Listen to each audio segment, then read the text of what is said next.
क्या आपने कभी ऐसा महसूस किया है कि आप सब कुछ ठीक बोलते हैं लेकिन लोग फिर भी आपको नहीं समझते? या जब आप कुछ कहना चाहते हैं तो शब्द गले में ही अटक जाते हैं? Imagine losing a job, a relationship और इवन अ ड्रीम, सिर्फ इसलिए क्योंकि आपने खुद को सही से एक्सप्रेस नहीं किया। इस वीडियो में हम सीखेंगे कम्युनिकेशन की वो स्किल्स जो आपकी पर्सनल और प्रोफेशनल लाइफ दोनों को बदल देंगी। अगले 10 मिनट में आपको वो सूत्र मिलेंगे जो दुनिया के सबसे इफेक्टिव कम्युनिकेटर्स को खास बनाते हैं। एक लड़की थी, नेहा। वो अपनी कंपनी की सबसे हार्ड वर्किंग एम्प्लॉई थी, लेकिन हर प्रमोशन उसके हाथ से फिसल जाता था। क्यों? क्योंकि मीटिंग में जब बोलने का मौका आता तो वो चुप हो जाती। उसे लगता, अगर मैंने कुछ गलत कह दिया तो? ये डर न जाने कितने लोगों को पीछे खींचता है। लेकिन एक दिन नेहा ने एक किताब पढ़ी, कम्युनिकेशन स्किल्स, और उसके बाद उसकी जिंदगी बदल गई। आज हम उसी जर्नी पर चलेंगे। तो चलिए शुरू करते हैं पहला chapter, the art of listening. Communication का पहला नियम है, सुनो। लेकिन क्या हम सच में सुनते हैं? नहीं, हम अक्सर जवाब सोचते रहते हैं, सुनते नहीं। एक एक्सपेरिमेंट हुआ जहां 2 लोगों को सिर्फ एक दूसरे को सुनना था। जिसने पूरी अटेंशन दी उसे ज्यादा ट्रस्ट और रिस्पेक्ट मिला। एक्टिव लिसनिंग का मतलब है सामने वाले की आंखों में देखना, बीच में न टोकना और बॉडी लैंग्वेज से शो करना कि आप एंगेज्ड हैं। सोचिए, आप कब लास्ट टाइम किसी को ऐसे सुने थे? अब आगे बढ़ते हैं एक और पावरफुल स्किल की ओर। एक बार की बात है, एक लड़का इंटरव्यू देने गया। वो टेक्निकली बहुत स्ट्रांग था, लेकिन जब एचआर ने पूछा, टेल मी अबाउट योरसेल्फ, तो उसकी आवाज कांपने लगी, शब्द अटकने लगे। इंटरव्यू खत्म हुआ, लेकिन सिलेक्शन नहीं हुआ। क्यों? क्योंकि कम्युनिकेशन सिर्फ नॉलेज नहीं, कॉन्फिडेंस भी दिखाता है। अब सोचिए, क्या आप भी कभी ऐसी सिचुएशन में फंसे हैं? क्या आपका डर आपके शब्दों को मार रहा है? तो चलिए सीखते हैं स्पीकिंग विद कॉन्फिडेंस का पहला राज। सेल्फ कॉन्फिडेंस की सबसे बड़ी कुंजी है प्रैक्टिस और प्रेजेंस। बात करते वक्त आई कांटेक्ट रखें, शब्दों को धीरे धीरे और साफ बोलें, और सबसे जरूरी, साइलेंस से डरिए मत। ऋषि कपूर ने एक बार कहा था, पॉज इज पावरफुल। अगली बार जब आप कुछ कहें तो 1 सेकंड रुकिए, सोचिए और फिर बोलिए। इससे सामने वाले को लगेगा कि आप थॉटफुल हैं। सवाल, क्या आप ऐसे बोल सकते हैं कि लोग रुककर सिर्फ आपको सुने? अब जानते हैं कैसे वर्ड से ज्यादा असर डालती है आपकी बॉडी लैंग्वेज। आपका शरीर आपके शब्दों से पहले बोलता है। आपने देखा होगा, जब कोई झूठ बोलता है तो वो आंखें चुराता है या बार बार हाथ हिलाता है। बॉडी लैंग्वेज आपको इंस्टेंटली रिवील कर देती है। एक स्टडी के अनुसार कम्युनिकेशन में सिर्फ 7% वेट होता है वर्ड्स का, बाकी 93% आता है टोन और बॉडी से। सोचिए, अगर आपकी बॉडी बोले डर और जुबान बोले कॉन्फिडेंस, तो लोग क्या मानेंगे? इसलिए पॉस्चर, जेस्चर्स और फेशियल एक्सप्रेशंस पर काम करना कम्युनिकेशन का दूसरा नाम है। एक वक्त था जब सौरभ एक मैनेजर बनना चाहता था, लेकिन उसकी बॉडी हमेशा नर्वस रहती, झुकी हुई कमर, हिले हुए हाथ और कमजोर आई कांटेक्ट। फिर उसने एक छोटा सा बदलाव किया। उसने मिरर प्रैक्टिस शुरू की। रोज 10 मिनट वो खुद से बात करता, अपने हाथों को कंट्रोल करता, मुस्कुराता, और 30 दिन बाद वो कॉन्फिडेंट दिखने लगा। याद रखिए, बॉडी लैंग्वेज मसल मेमोरी से बदलती है। आप जैसा दिखते हैं वैसा महसूस करने लगते हैं। अब चलते हैं एक ऐसे टॉपिक की ओर जो हर इंसान को चाहिए, असर्टिवनेस। असर्टिवनेस का मतलब होता है बिना किसी को नीचा दिखाए अपने दिल की बात कहना। अक्सर लोग 2 एक्सट्रीम्स में फंस जाते हैं, या तो वो दब जाते हैं या अग्रेसिव हो जाते हैं। लेकिन असर्टिव होना मतलब होता है रिस्पेक्टफुली ना कहना आना। जैसे, I understand your point but I have a different view. सोचिए, कितनी बार आपने दिल पर बोझ रखकर हाँ कहा है और बाद में पछताया। अब वक्त है बाउंड्रीज सेट करने का, क्योंकि आप जो अलाउ करते हैं वही कंटिन्यू होता है। एक बार रजत ने अपनी बॉस से ओवरटाइम के लिए ना कह दिया, विनम्र लेकिन दृढ़ता से। बॉस पहले चौंकी, फिर कहा, आई अप्रिशिएट योर ऑनेस्टी। और यही है असर्टिवनेस की ताकत। वो आपको मजबूती देती है, सम्मान भी। अगली बार जब आपको लगे कि कुछ कहना है लेकिन डर है, उस डर को पहचानिए, डीप सांस लीजिए और काल्म होकर बोलिए, प्रैक्टिस ये मत कहता कि लड़ाई करो, बल्कि अपनी वैल्यू दिखाओ। अब हम आ रहे हैं उस चैलेंज पर जो हर रिलेशन में आता है, कॉन्फ्लिक्ट रेजोल्यूशन। कॉन्फ्लिक्ट यानी टकराव, चाहे ऑफिस में हो या घर में, अनअवॉइडेबल है। लेकिन ये आपकी कम्युनिकेशन स्किल ही होती है जो डिसाइड करती है कि वो कॉन्फ्लिक्ट बिगड़ेगा या सुधरेगा। एक छोटी सी कहानी, दो कॉलीग्स का झगड़ा क्लाइंट के सामने हुआ।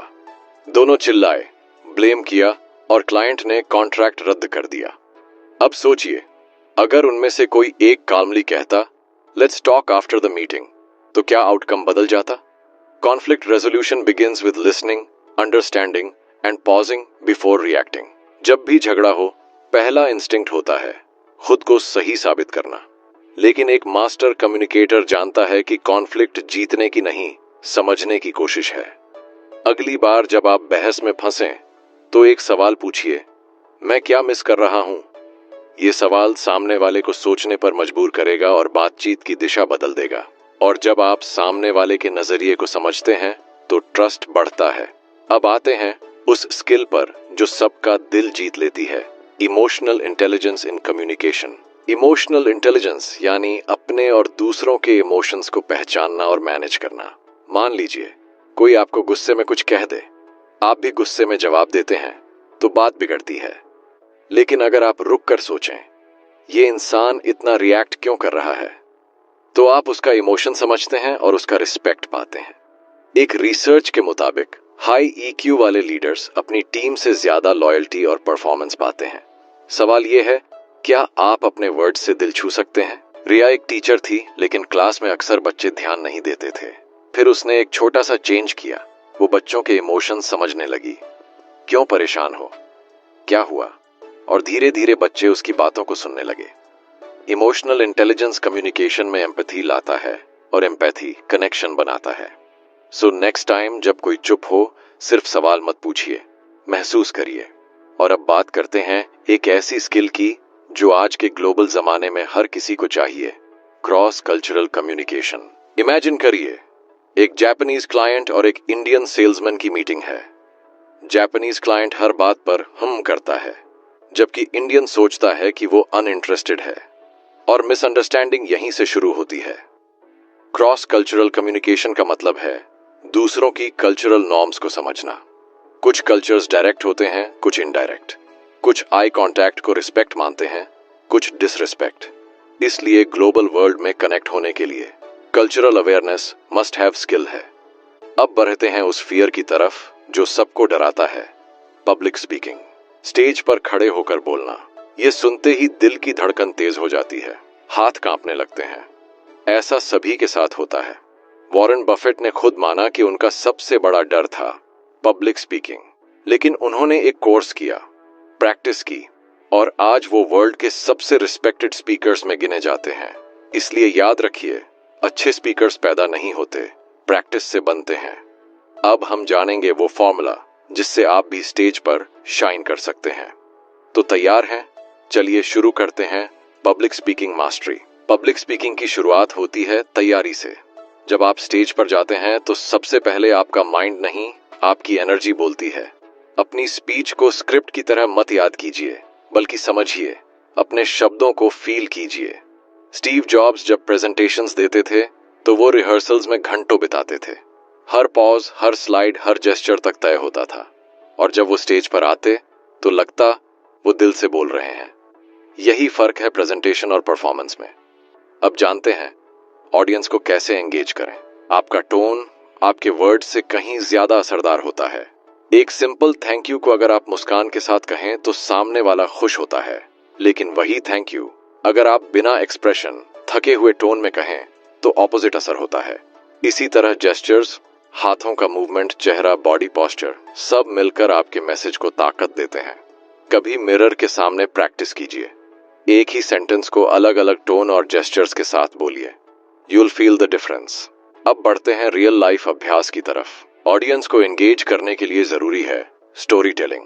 प्लेन फैक्ट से लोग बोर हो जाते हैं, लेकिन एक अच्छी कहानी उन्हें जोड़े रखती है।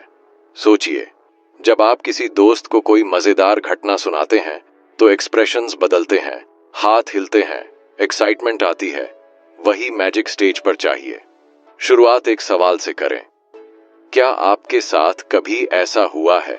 सवाल क्यूरियोसिटी सोचने पर मजबूर कर देता है। यही है कम्युनिकेशन का powerful loop. Question excitement thinking. अब आते हैं जेस्चर्स और टोन की ताकत पर। कम्युनिकेशन थ्योरी जानने से नहीं करने से आती है। इसीलिए आज से एक आसान प्रैक्टिस शुरू करें। हर दिन किसी एक नए इंसान से बात करें। दुकान वाले से, गार्ड से, कॉलीग से। शुरू में ऑकवर्ड लगेगा, लेकिन धीरे धीरे आपके वर्ड्स फ्लो में आने लगेंगे। दूसरा टास्क, एक टॉपिक चुनिए और उस पर 2 मिनट खुद से बोलिए, मिरर के सामने या फोन में रिकॉर्ड करके। Practice builds confidence and confidence builds charisma. अब बात करते हैं टेक्नोलॉजी के जमाने में कम्युनिकेशन कैसे बदला है। आज के समय में हम व्हाट्सएप, जूम और ईमेल से कम्युनिकेट करते हैं, लेकिन क्या ये इफेक्टिव है? टेक्स्ट में टोन नहीं दिखती, इमोजीज इमोशंस नहीं दिखाते। एक ओके का मतलब गुस्सा भी हो सकता है और सिंपल एक्सेप्टेंस भी। इसलिए डिजिटल कम्युनिकेशन में क्लैरिटी सबसे जरूरी है। Short sentences, clear tone and context देना सीखिए। और हाँ, कॉल करने से कभी मत डरिए। कई बार एक 30 सेकंड कॉल 10 मैसेजेस से ज्यादा इफेक्टिव होती है। सोचिए, आप किस तरह कम्युनिकेट करते हैं, टेक्स्ट से या दिल से? रावी एक बहुत ही स्किल्ड एम्प्लॉई था, लेकिन ऑफिस में उसे अंडर एस्टिमेट किया जाता था। रीजन? वो मीटिंग्स में चुप रहता था, अपने आइडियाज कॉन्फिडेंटली रख नहीं पाता था। एक दिन उसके दोस्त ने कहा, तू जीनियस है, लेकिन लोगों को कैसे पता चलेगा जब तू बोलेगा ही नहीं? तभी रावी ने एक फैसला लिया, हर हफ्ते एक बार मीटिंग में जरूर बोलेगा, चाहे एक लाइन ही क्यों ना हो। और धीरे धीरे उसकी आवाज सुनी जाने लगी। कम्युनिकेशन में साइलेंस भी एक लैंग्वेज है, लेकिन समय आने पर बोलना आना चाहिए। अब हम बात करते हैं लिसनिंग की एक और पावरफुल फॉर्म की, रिफ्लेक्टिव लिसनिंग। ये वो टेक्निक है जिसमें आप सिर्फ सुनते नहीं, बल्कि सामने वाले की बात को दोहराते हैं। जैसे कोई बोले, मुझे लगता है मेरा काम कोई समझता ही नहीं। आप कहें, तुम्हें लग रहा है कि लोग तुम्हारी मेहनत नहीं समझते। बस ये सुनते ही सामने वाला फील करता है कि वो समझा गया है। रिफ्लेक्टिव लिसनिंग टेंशन कम करती है और इमोशनल बॉन्ड बनाती है। So next time try this and watch the magic unfold. अब सवाल उठता है, क्या हर बार बोलना जरूरी है? जवाब है नहीं। ग्रेट कम्युनिकेटर्स जानते हैं कि कब बोलना है और कब रुकना है। साइलेंस कभी कभी सबसे पावरफुल मैसेज होता है।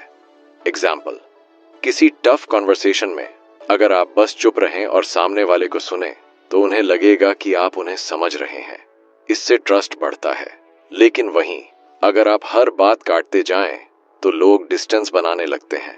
याद रखिए, बात उतनी ही करें जितनी जरूरी हो, और वो भी दिल से।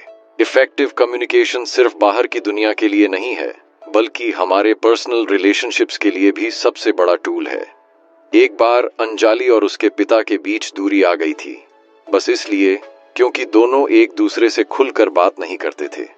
अंजलि ने एक दिन करेज करके अपने पापा से कहा, मैं आपसे बात करना चाहती हूँ। और उसी दिन उन्होंने 2 घंटे बात की, वो बातें जो सालों से अंदर थीं। कम्युनिकेशन रिश्तों को जोड़ता है, हीलिंग देता है। अगली बार किसी से दूर महसूस करें, बात कीजिए। अब सोचिए, आप अपने कम्युनिकेशन में सबसे ज्यादा स्ट्रगल कहाँ करते हैं? पब्लिक स्पीकिंग में, या अपने इमोशंस को वर्ड्स में बदलने में, या किसी बहस में काल्म रहने में? इस सोच से ही इंप्रूवमेंट की शुरुआत होती है। एक्सपर्ट्स कहते हैं, जो अपनी कम्युनिकेशन स्किल्स बेहतर करता है, वो अपनी जिंदगी बेहतर करता है। तो क्यों ना आज से एक कमिटमेंट लें, हर दिन कम्युनिकेशन में 1% बेटर बनने का। अगले चैप्टर्स में हम करेंगे डीप डाइव, प्रैक्टिकल टूल्स और रियल लाइफ एक्सरसाइजेस के साथ। क्या आप जानते हैं कि कम्युनिकेशन में सबसे बड़ी ताकत होती है क्लैरिटी?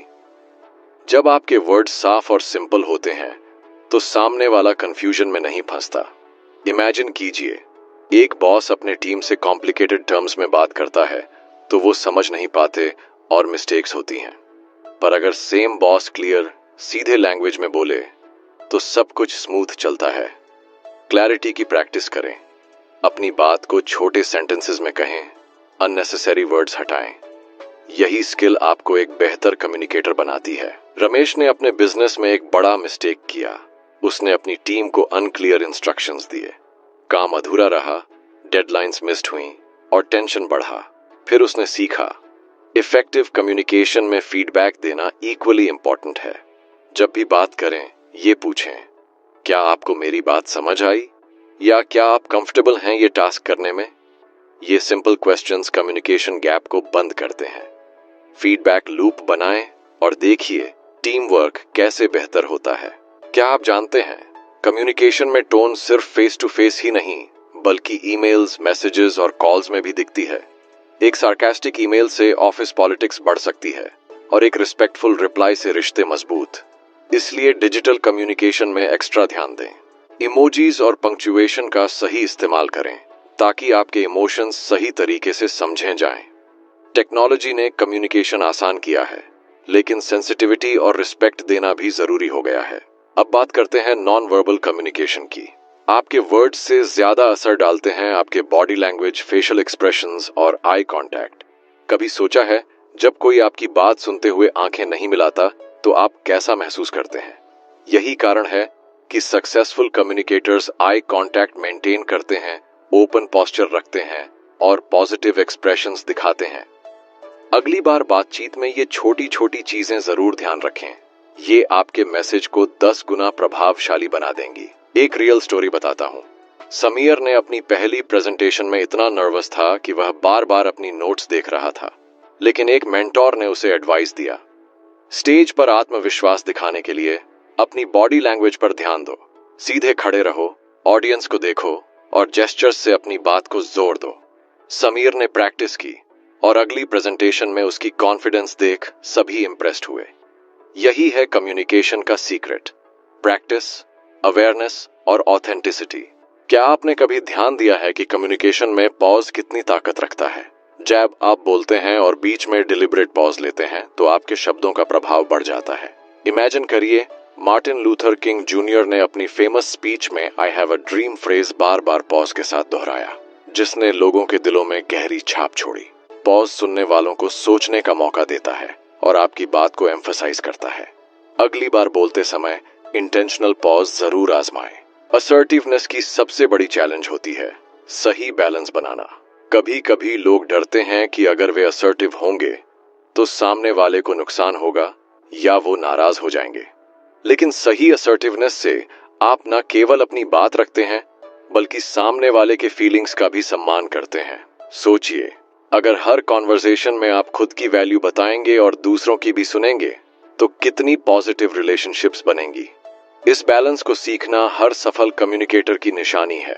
एक बार नेहा अपने बॉस से प्रमोशन मांगने गई, लेकिन नर्वसनेस के कारण उसकी बात अधूरी रह गई।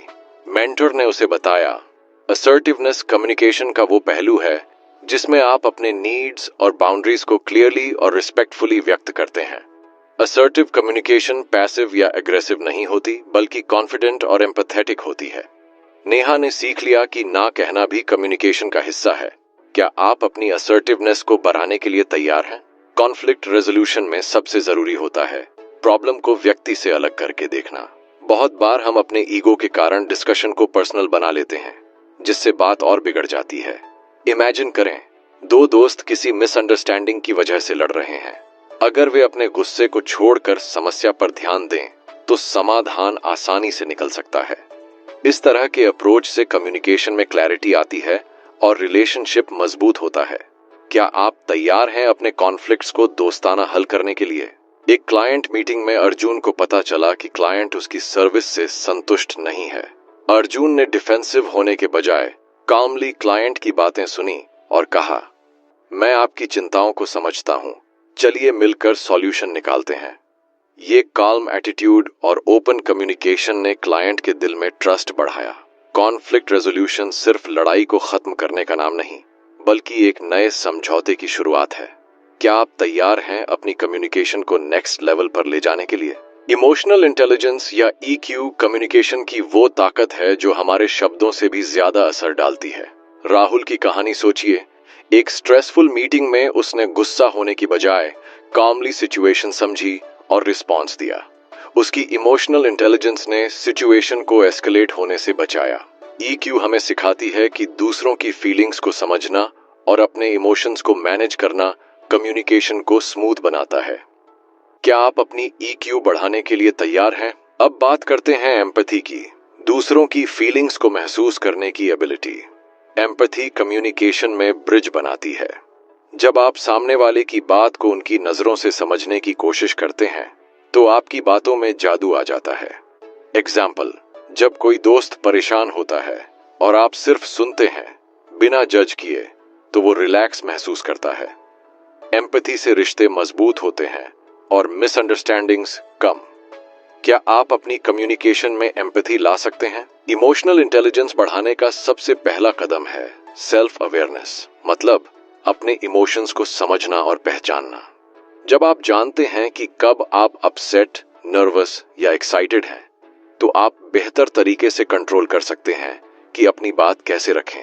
सोचिए, अगर आप स्ट्रेस में हो और गलती से हार्श वर्ड्स कह दें तो सिचुएशन बिगड़ सकती है।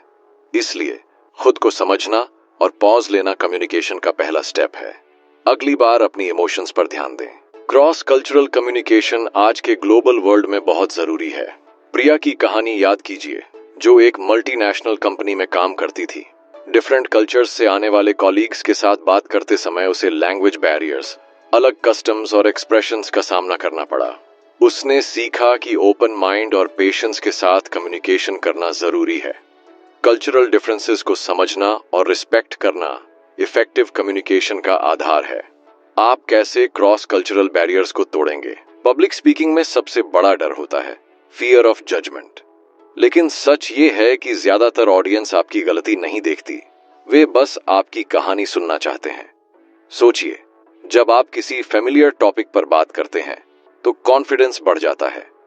प्रिपरेशन, प्रैक्टिस और पॉजिटिव माइंडसेट से फियर खत्म हो सकता है।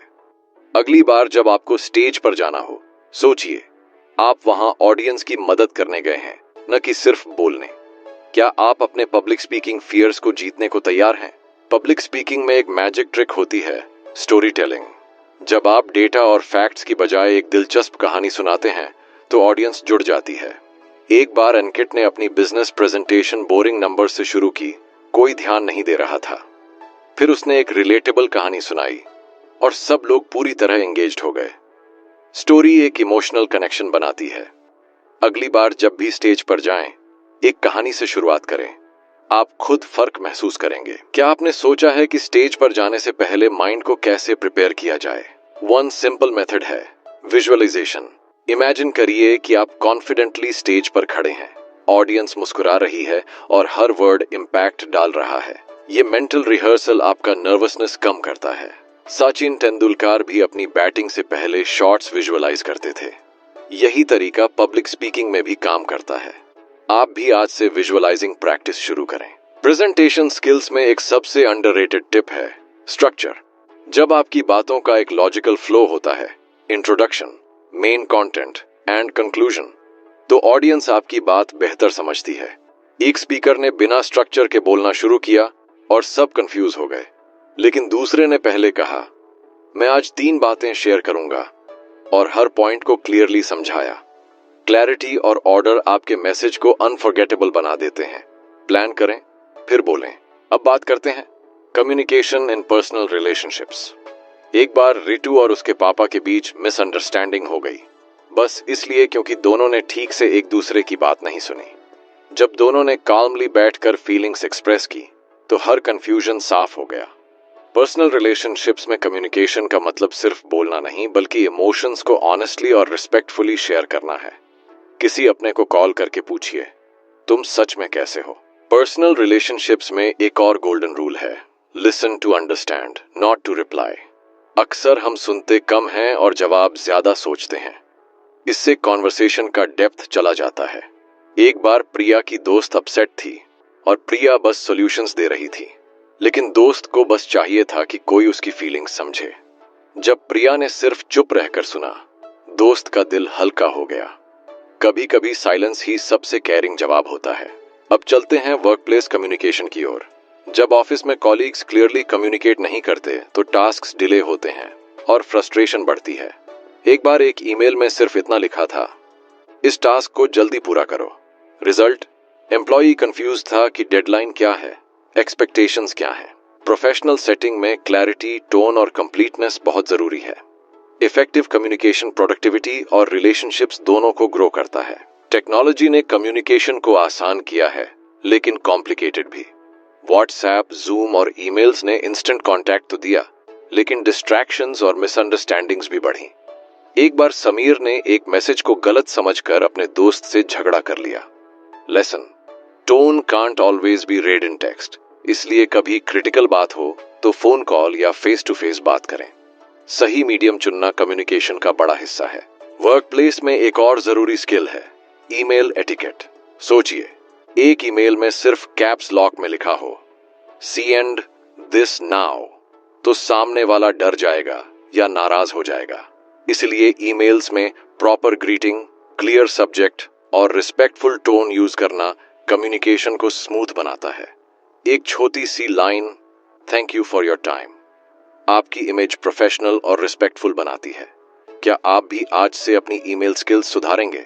कम्युनिकेशन में आज सबसे बड़ा चैलेंज है ओवरलोड। इतना कंटेंट, इतना इंफॉर्मेशन कि लोग सुनते नहीं, स्क्रॉल कर जाते हैं। ऐसे में आपकी बात का असर कैसे हो? Simple: make it relevant, emotional and valuable. जब आप किसी की जरूरत से जुड़ी बात करते हैं तो वो ध्यान से सुनते हैं। जैसे एक short message, I am here if you need to talk, किसी डिप्रेस्ड इंसान की जान बचा सकता है। आपकी वर्ड्स में ताकत है, वाइजली यूज करें। अब समय है रिफ्लेक्शन का। आपने अब तक कम्युनिकेशन की कई लेयर्स सीखी: listening, speaking, body language, emotional intelligence, conflict resolution और पब्लिक स्पीकिंग। पर सबसे जरूरी बात यह है प्रैक्टिस। कोई भी बॉर्न कम्युनिकेटर नहीं होता, ये स्किल बार बार कोशिश करने से बनती है। हर कॉन्वर्सेशन एक मौका है खुद को बेहतर बनाने का। आज से हर इंटरैक्शन को एक लर्निंग अपॉर्चुनिटी मानिए। कम्युनिकेशन सिर्फ स्किल नहीं, ये एक सुपर पावर है। एक बार की बात है, एक टीचर ने अपने स्टूडेंट से कहा, हर दिन किसी एक इंसान से इंटेंशनल बातचीत करो। स्टूडेंट्स ने स्ट्रेंजर्स से स्मॉल टॉक शुरू की, फैमिली से ओपन कॉन्वर्सेशन की, और स्लोली उन्हें अपने अंदर बदलाव महसूस होने लगे। कम्युनिकेशन सिर्फ बोलने की स्किल नहीं, कनेक्शन बनाने की कला है। जब आप लोगों से दिल से जुड़ते हैं तो रिलेशनशिप्स गहराते हैं और सेल्फ कॉन्फिडेंस भी बढ़ता है। आज आप किससे इंटेंशनल बात करने जा रहे हैं? कम्युनिकेशन में साइलेंस का भी एक रोल होता है। एक बार एक कपल के बीच बहस हो गई। दोनों चुप थे, लेकिन उस चुप्पी में गिल्ट, रिग्रेट और लव था। फिर एक ने सॉफ्टली कहा, माफ करना, और सब कुछ बदल गया। साइलेंस कभी कभी इमोशन को एक्सप्रेस करने का सबसे पावरफुल तरीका होता है। कम्युनिकेशन हर बार शब्दों से नहीं होती, कुछ पॉजेज और जेस्चर्स भी दिल से दिल तक पहुंचते हैं। क्या आप उस साइलेंस को समझते हैं जो शब्दों से कहीं ज्यादा बोलती है? अब बात करते हैं फीडबैक की। एक बार मीरा को उसके मैनेजर ने कहा, you are not doing well. बस इतना ही, कोई रीजन नहीं, कोई सजेशन नहीं। मीरा कंफ्यूजन में पड़ गई।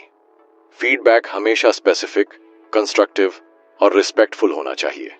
अगर आप चाहते हैं कि सामने वाला सुधरे, तो उसे बताएं क्या ठीक नहीं था, क्यों नहीं था और कैसे सुधारा जा सकता है। कम्युनिकेशन में फीडबैक एक गिफ्ट है, इसे थॉटफुल बनाएं। कम्युनिकेशन सिर्फ वर्ड्स की नहीं, इंटेंट की भी होती है।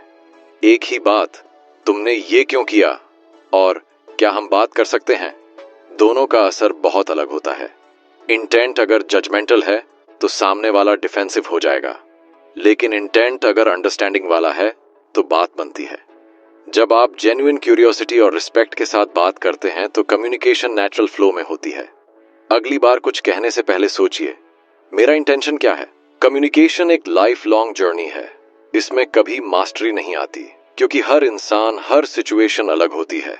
पर जितना प्रैक्टिस करेंगे उतना कनेक्शन, क्लैरिटी और कॉन्फिडेंस बढ़ेगा। रोज एक छोटी चीज पर काम कीजिए, चाहे वो बेहतर सुनना हो, काल्मली जवाब देना हो या बॉडी लैंग्वेज पर ध्यान देना हो। कम्युनिकेशन आपकी थिंकिंग, रिलेशनशिप्स और करियर को बदल सकती है। क्या आप इस जर्नी को सीरियसली लेंगे? चलो अब एक कम्युनिकेशन एक्सपेरिमेंट करते हैं। आज जब आप किसी से बात करें तो उसे बिना इंटरप्ट किए पूरी बात कहने दें। फिर एक मोमेंट पॉज लें और जवाब सोच कर दें। आप पाएंगे कि कॉन्वर्सेशन का लेवल ही बदल गया है। हम जितना ध्यान से सुनते हैं उतना ही असरदार जवाब दे पाते हैं। ये छोटा सा चेंज आपकी कम्युनिकेशन को नेक्स्ट लेवल पर ले जा सकता है। तो आज ही ट्राई करके देखिए, क्या फर्क महसूस हुआ। क्या आपने कभी मिरर प्रैक्टिस की है? Standing in front of a mirror and speaking, ये मेथड आपकी बॉडी लैंग्वेज, टोन और कॉन्फिडेंस को पॉलिश करता है।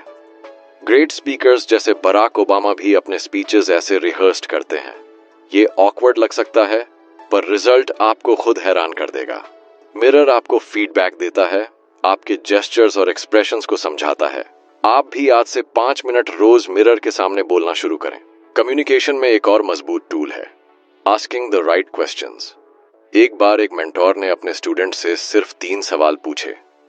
तुम क्या चाहते हो, क्यों चाहते हो और कब से शुरू करोगे? और स्टूडेंट की पूरी लाइफ की क्लैरिटी आ गई।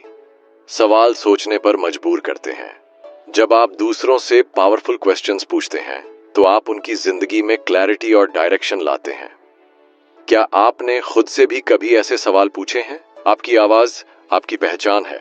वॉइस मॉड्यूलेशन मतलब टोन को सही जगह ऊपर नीचे करना कम्युनिकेशन को एंगेजिंग बनाता है। एक डल फ्लैट वॉइस से पावरफुल बात भी बोरिंग लगती है, लेकिन अगर इमोशन के साथ बोला जाए तो हर बात दिल तक जाती है। प्रैक्टिस करें पॉजेस लेने की, स्ट्रेस डालने की, जरूरी वर्ड्स पर और नेचुरल टोन में बोलने की। आपकी आवाज से ही लोग तय करते हैं क्या इस इंसान को सीरियसली लेना चाहिए। कम्युनिकेशन स्किल एक टूल किट है और आपने इस वीडियो में हर टूल को जाना है। Active listening, body language, public speaking, empathy, emotional intelligence, assertiveness और भी बहुत कुछ। अब ये टूल किट आपके पास है। फर्क बस प्रैक्टिस और अवेयरनेस का है। हर इंटरैक्शन एक नया मौका है बेहतर कम्युनिकेटर बनने का। याद रखिए, आप जैसे कम्युनिकेट करते हैं वैसे ही लोग आपको समझते हैं। तो बोलिए सोचकर, सुनिए दिल से और बनाइए हर बातचीत को एक मास्टरपीस।